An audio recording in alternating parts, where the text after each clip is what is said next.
What is up, YouTube? Welcome back to my crypto journey. My name is Rodney. Hit the like button, buckle up your seatbelts, because boy, we have an interesting story for you guys today and some serious allegations being thrown out there with a lot of receipts. Now, this has to do with Zach XBT and Lark Davis. And if you don't know who Zach XBT, pretty much I would say the biggest blockchain detective in the cryptocurrency space, most notably exposing the pay scale for top cryptocurrency influencers in the space. I didn't see myself on there, which means I'm probably not important enough. Doesn't matter. And also exposing shady figures in our space, most notably a guy that was involved with a popular project called Time Wonderland, who was involved in many other cryptocurrency, you could say scams or, mishaps. And I'll put a link to that video up in the cards here in the description down below, because I covered that in full when it went down. But this is between Zach XBT and Lark Davis. And if you guys don't know who Lark Davis is, he's one of the bigger cryptocurrency influencers in our space. 1 million Twitter followers, and I believe about 600,000 subscribers on YouTube. Now, I follow this guy, and I don't follow this guy because of the products he promotes, rather the cryptocurrency updates. I like updates. He's one of my favorite people to watch. But these are some serious allegations being thrown out there by Zach XBT. Now, I'm not saying these are true. I'm not saying these are false. All I'm doing is presenting you the information. So if you're a lawyer out there on any of teams, do not sue me, bro. I'm just covering the news. I'm not saying Lark did any of this stuff, but it looks a little shady. And let's jump into the first issue, because there's two separate issues. So Zach XBT says, looks like Lark got out $2.5 million before the Celsius crash. And of course, if you guys are not up to date on that, Celsius is an exchange with cryptocurrency that just went under, and a lot of people lost a lot of money. And it looks like Lark was able to withdraw $2.5 million before the crash. Now, a few months ago, someone called him out and said, hey, why are you advocating us to move our crypto to Celsius? We don't own the keys to that wallet. And this guy says, not your keys, not your crypto. And of course, in cryptocurrency, if you don't have your cryptocurrency on like a cold wallet or some sort of hot DeFi wallet, well, anything could happen and you could lose your money. And in this situation, that's what happened. Lark Davis says, I like it, others do too. And right before the crash, he moves a lot of money out of the exchange, right? Now, I believe, and I don't know if this is true, but I believe, he probably has the hookup, to all the things going on behind the scenes, and probably saw the writing on the walls of Celsius and decided to take all of his money out. Is that fair to the people, that invested or bought into Celsius or put their money into Celsius before the crash because he promoted it? No, it's not fair to them, right? But that's just the game we play. Now, I'm not sure if that's true. Maybe it's a coincidence, but whatever, right? That happened, right? That happened. A lot of people got wrecked from Celsius, but this was the most important piece of this story.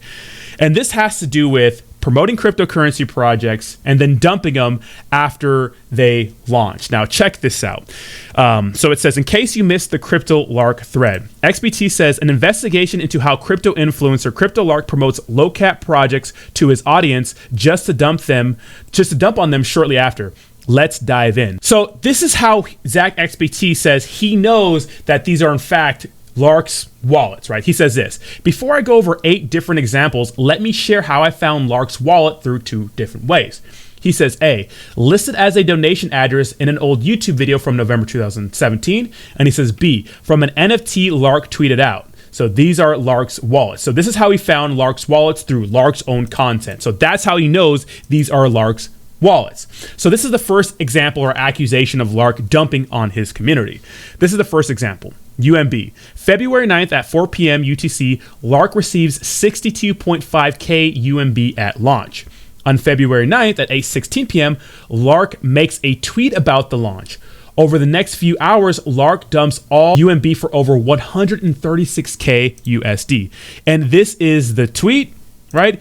And this shows him dumping the cryptocurrency project. Now, here's the thing.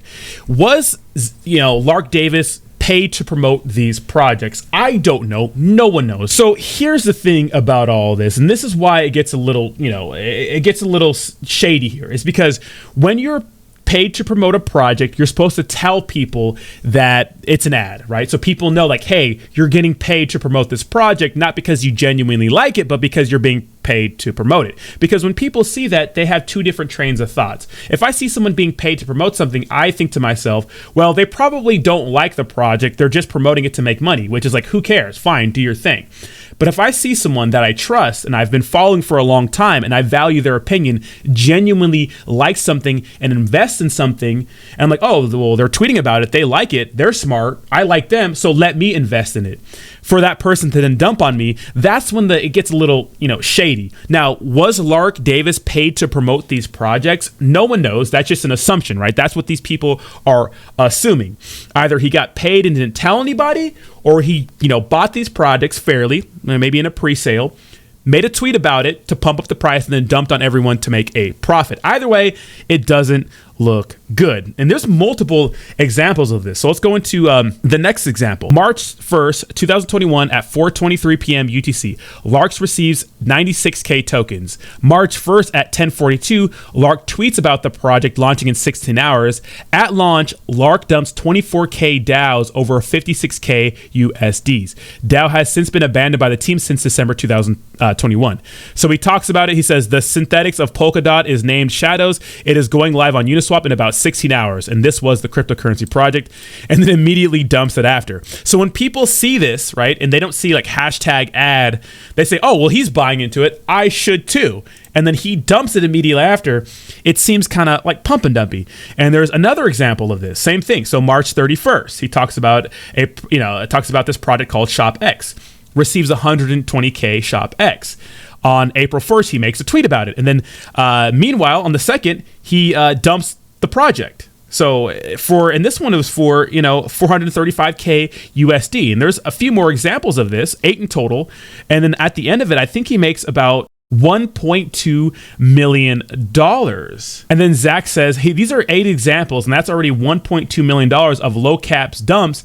And for many of the products, it was just the first unlock. Between all the YouTubers I've dug into, this is easily one of the more egregious instances of dumping on followers I've seen. And then, of course, you can donate to Zach XBT if you want. I'll put a link to all his stuff in the description down below in this thread, just in case you want to donate and those sorts of things, because this is very, very interesting information. And Lark's response was this. He says, my response to recent allegations by Zach. First, let's be clear that each of these examples are token sales. I simply sold the tokens when they launched, which is common investing practice for token sales. I teach this concept frequently to you all. None of this should be a surprise if you've been paying attention. In addition, I am not a whale in these projects. The amount I sold are nowhere near enough to dump the price. There is also nothing wrong with selling and making money. As I frequently say, take profits when a coin is up big. But here's the issue. I think the issue is when you have all these followers and you say like, Poopy Butt Inu token is going to pump, and then people buy into it, and then you immediately dump, it just seems, like a little pumpy and dumpy. Now, this could be for his Discord or his Patreon or whatever paid service he has, so he's trying to make his investors money. So maybe he's putting, right when it pumps, maybe he says to his Discord, hey, time to sell, sell, sell.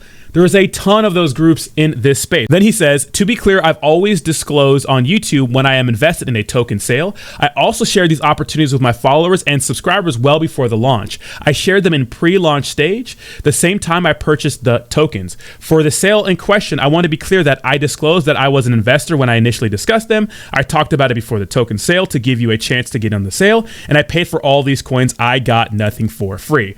And I mean, that's the tricky part here. Did he get paid for these projects to promote these in their native tokens? Did he pay for them himself? I mean, I don't know.